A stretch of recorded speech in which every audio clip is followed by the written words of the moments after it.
Hello friends, welcome back to my channel. ಇವತ್ತು ನಾನು ನಿಮಗೆ ಮಸಾಲ ಕಾಕರ ಹೇಗೆ ಮಾಡೋದು ಅಂತ ತೋರಿಸ್ತೀನಿ. ನೋಡಿ ಎಷ್ಟು ಕ್ರಿಸ್ಪಿಯಾಗಿ ಬಂದಿದೆ. ಬನ್ನಿ ನೋಡೋಣ ಹೇಗೆ ಮಾಡೋದು ಅಂತ. ಫಸ್ಟ್ ಒಂದು ದೊಡ್ಡ ಮಿಕ್ಸಿಂಗ್ ಬೌಲ್ ತೊಗೊಳ್ಳಿ.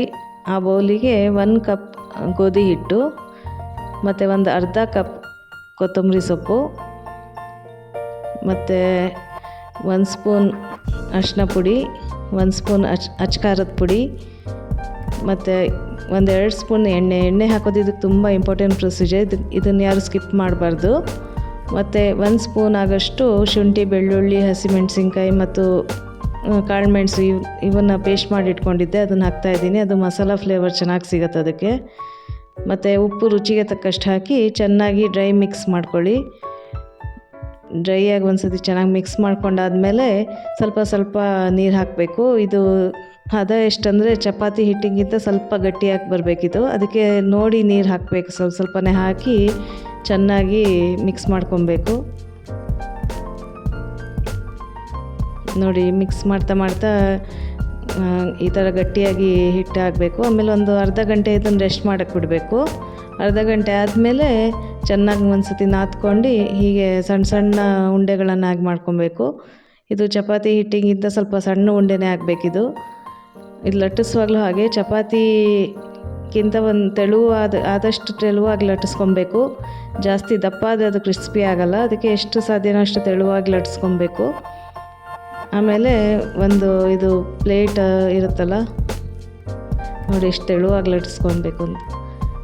ಒಂದು ಪ್ಲೇಟ್ ಅಥವಾ ಡಬ್ಬಿ ಮುಚ್ಚಳದ ಸಹಾಯದಿಂದ ಈ ಥರ ರೌಂಡ್ ಶೇಪ್ ಮಾಡ್ಕೊಬೇಕು. ರೌಂಡ್ ಶೇಪ್ ಇದ್ದರೆ ಚೆನ್ನಾಗಿ ಕಾಣುತ್ತಲ್ವ, ಅದಕ್ಕೆ ಎಕ್ಸ್ಟ್ರಾ ಹಿಟ್ಟನ್ನು ಅದು ಮತ್ತೆ ಅದಕ್ಕೆ ಸೇರಿಸ್ಕೊಬೋದು.